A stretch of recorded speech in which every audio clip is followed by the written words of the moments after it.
வணக்கம் நண்பர்களே, பாபா தமிழ் சேனலூடாக மற்றும் ஒரு சுவாரஸ்யமான விளையாட்டு தொகுப்புகளோடு உங்கள் அத்தனை பேர்களையும் சந்திப்பதில் மகிழ்ச்சி அடைந்து கொண்டு நீங்கள் இந்த காணொலியை பார்த்து கொண்டு இருக்கின்றீர்களாக இருந்தால் மறக்காமல் லைக் பண்ணுங்க, ஷேர் பண்ணுங்க, ஃபாலோ பண்ணுங்க. அதே போல பாபா தமிழ் சொல்லக்கூடிய யூடியூப் சேனலை மறக்காம சப்ஸ்கிரைப் பண்ணலன்னு சொன்னால் மறக்காம சப்ஸ்கிரைப் பண்ணி அந்த பெல் ஐக்கனையும் அப்படி ஒரு தட்டி விட்டுருங்க. காரணம் நான் போடுகின்ற ஒவ்வொரு வீடியோவும் உங்களுக்கு நோட்டிஃபிகேஷனில் வந்துள்ளும். இப்போ வாங்க இந்த வீடியோக்குள்ளே போகலாம்.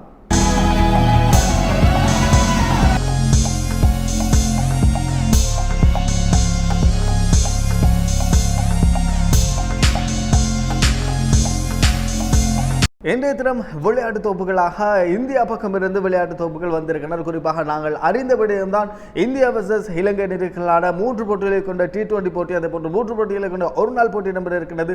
T20 போட்டியினுடைய அணியினுடைய தலைவர் சூரியகுமார் யாதவ், அதே போன்று ஒரு நாள் போட்டியினுடைய தலைவர் ரோஹித் சர்மா இந்த குழாம் அறிவிக்கப்பட்டிருக்கின்றது. இது தொடர்பாக நாங்கள் அலசி ஆராய இருக்கிறோம். அதே போல இலங்கை குழாம் ஒன்றும் அறிவிக்கப்படவில்லை, ஆனால் இந்தியா குழாம் நேற்றைய தினம் அறிவிக்கப்பட்டது. இது தொடர்பாக நாங்கள் பார்க்க இருக்கிறோம். அதே போல நாங்கள் பார்த்தோமாக இருந்தால் இலங்கையில் இடம்பெற்றுக் கொண்டிருக்கக்கூடிய லங்கா பிரீமியர் லீக் கிரிக்கெட் சுற்று போட்டியினுடைய மிக முக்கியமான முதலாவது அரையிறுதி போட்டி இடம்பெற்றது.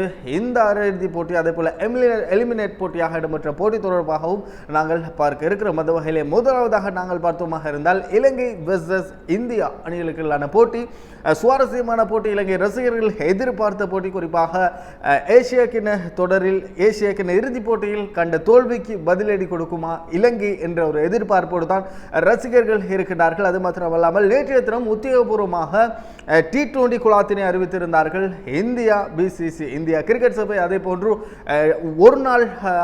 ஒரு நாள் குழாத்தினையும் அறிவித்திருந்தார்கள் இந்தியா BCC என்பது குறிப்பிடத்தக்கக்கூடிய இந்தியா கிரிக்கெட் சபை என்பது குறிப்பிடத்தக்கக்கூடிய விடயம். அந்த வகையில் முதலிலே இலங்கையோடு T20 போட்டிகள் இடம்பெற இருக்கின்றன. இந்த போட்டி கண்டி பல்லேகலை சர்வதேச மைதானத்திலே இந்த 3 போட்டிகளும் இடம்பெற இருக்கின்றன.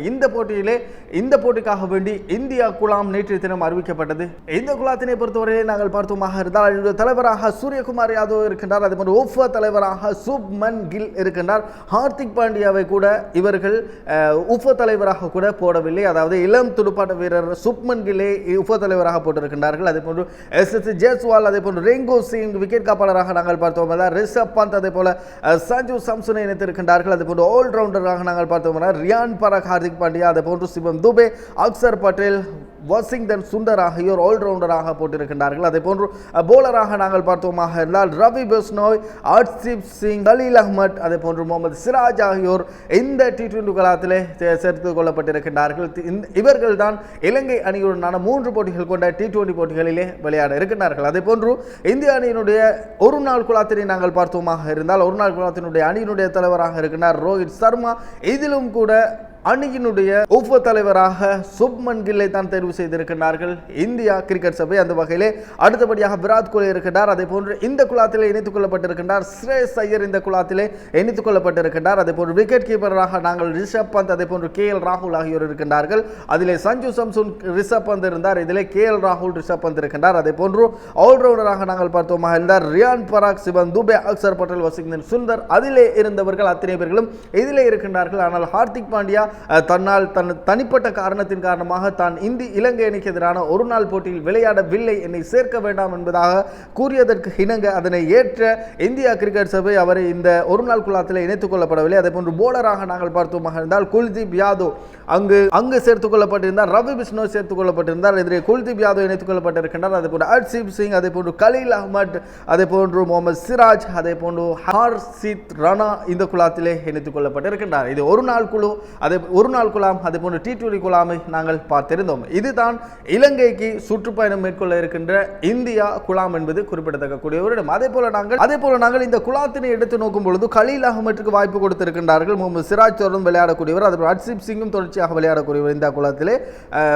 ஹார்திக் ராணாவை இந்த குழாத்தில் இணைத்திருக்கின்றார்கள். ஆனால் மிகச்சிறப்பான முறையிலே விளையாடிய தமிழக வீரர் நட்டு நடராஜனை இந்த குழாத்திலே அவர்கள் ஒரு நாள் குழாத்திலும் இணைத்துக் கொள்ளப்படவில்லை, T20 குழாத்திலும் இணைத்துக் கொள்ளப்படவில்லை. இவர்கள் இந்த முறை இடம்பெற்ற IPL தொடரிலே மிகச்சிறப்பான முறையிலே பந்து வீசியிருந்தார் நட்டு நடராஜ் என்பது குறிப்பிடத்தக்கக்கூடிய ஒரு BCCI ஏன் இன்னும் நட்டு நடராஜனை கண்டு கொள்ளவில்லை என்பது மிக பெரும் ஒரு கேள்விக்குறியாக இருக்கின்றது. அதே போல சஞ்சு சாம்சனுக்கு வாய்ப்பு வழங்கி இருக்கின்றார்கள். அதே போன்று வாஷிங்டன் சுந்தருக்கு வாய்ப்பு வழங்கி இருக்கின்றார்கள் என்பது சுவாரஸ்யமான விடயமாக இருக்குது. அதுபோன்று ரவீந்திர ஜடேஜா கூட இந்த குழாத்தில் இல்லை என்பது குறிப்பிடத்தக்கக்கூடிய ஒரு இடம். அதே போல நேற்றைய தினம் இடம்பெற்ற போட்டி லங்கா பிரீமியர் லீக் கிரிக்கெட் சுற்று போட்டியினுடைய மிக முக்கியமான போட்டி, அதாவது முதலாவது அரையிறுதி போட்டி நேற்றைய தினம் இடம்பெற்றது. கால் மாவர்ஸ் அதே போன்று லைகா ஜாஃப்னா கிங்ஸ் அணிகளான போட்டி இடம்பெற்றது. இது தொடர்பாக நாங்கள் பார்த்தோமாக இருந்தால் முதலில் துடுப்படுத்தாடிய லைகா ஜாஃப்னா கிங்ஸ் அணியினர் மொத்தமாக பெற்றுக்கொண்டார்கள் 177 ஓட்டங்களை பெற்றுக்கொண்டார்கள். 7 விக்கெட்டுகளிலிருந்து 20 ஓவர்கள் நிறைவுக்கு வந்த நிலையில் லைகா ஜாஃப்னா கிங்ஸ் அணி சார்பாக ஆரம்ப துடுப்பாட்ட வீரர் 10 நிசங்க பெரிதாக சோபிக்கவில்லை.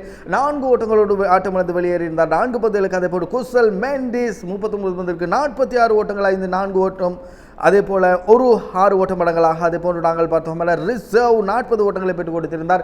22 பந்துகளுக்கு 4 ஓட்டம், அதே போன்று 3 ஓட்டம். ஸ்ட்ரைக் ரேட் 157.78 இருந்தது. அதே போன்று சரித சலங்க 7, அதே போன்று ஒமர் ஜாய் 14 என்பதாக அப்படியே வரிசையாக 7 விக்கெட்டுகளை இழந்து லைகா ஜாஃப்னா கிங்ஸ் அணி 177 ஓட்டங்களை பெற்றுக் கொண்டார்கள். 20 ஓவர்கள் நிறைவுக்கு வந்த நிலையில் கோல் மாவசனுடைய பந்துவீச்சு பிரதியை நாங்கள் பார்த்தோமாக இருந்தால் இசுடான 4 ஓவர் பந்து வீசி 37 ஓட்டங்களை பெற்றுக் கொடுத்து 2 விக்கெட்டினை கைப்பற்றியிருந்தார்.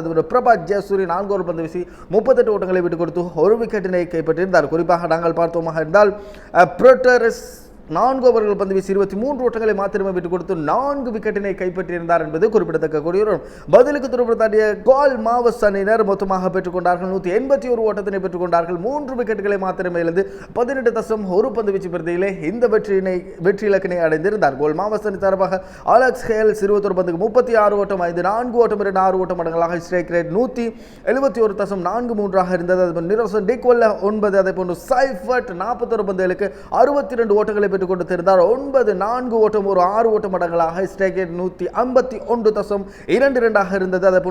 அதே போன்று ஜானித் லியலகே 36 பந்துகளுக்கு 56 ஓட்டங்களை பெற்றுக் கொடுத்திருந்தார். 5 4 ஓட்டம் 3 6 ஓட்டம் அடங்கலாக. ஸ்ட்ரைக் ரேட் 155.56 இருந்தது. இந்த போட்டியில் இறுதியாக பானுக ராஜபக்சே 7 பந்துகளுக்கு 8 ஓட்டங்களை பெற்ற வேளையிலே வெற்றி இலக்கினை அடைந்து கொண்டார்கள் கால் மாவர்ஸ் அணியினர். இந்த போட்டியினுடைய சிறப்பாட்டக்காரராக தெரிவு செய்யப்பட்டிருந்தார் கோல் மாவசருடைய பந்து வீச்சாளர் பிரட்டரஸ் என்பது குறிப்பிடத்தக்கக்கூடிய ஒரு விடயமாக இருக்கிறது. இந்த போட்டியிலே லைகா ஜாஃப்னா கிங்ஸ் தோல்வியடைந்ததன் காரணமாக நேற்றைய தினம் இடம்பெற்ற இரவு போட்டியாக இடம்பெற்ற போட்டி கேண்டி ஃபல்கஸ் அதே போன்று கொழும்பு ஸ்ட்ரைக்கர்ஸ் அணிகளான போட்டி இடம்பெற்றது. இந்த போட்டியிலே எந்த அணி வெற்றி பெறுவார்கள் என்று எதிர்பார்க்கப்பட்டிருந்த வெற்றி பெற்ற அணியோடு மோத இருக்கின்றார்கள் இன்றைய தினம் 2 அணிகளும் என்பது லைகா ஜாஃப்னா கிங்ஸ் அணியினர் என்பது குறிப்பிடத்தக்கக்கூடிய. அந்த வகையிலே நேற்றைய தினம் இரவு போட்டியாக இடம்பெற்ற போட்டி தீர்க்கமான போட்டி. இந்த போட்டியில் சான்ஸ் கிடையாது. எந்த அணி வெற்றி பெறுவதோ, குறிப்பாக கேண்டி ஃபல்கஸ் அதே போன்று கொழும்பு ஸ்ட்ரைக்கர்ஸ் அணிகளான போட்டி இடம்பெற்றது. இந்த போட்டியில் எந்த அணி வெற்றி பெறுவார்களோ அந்த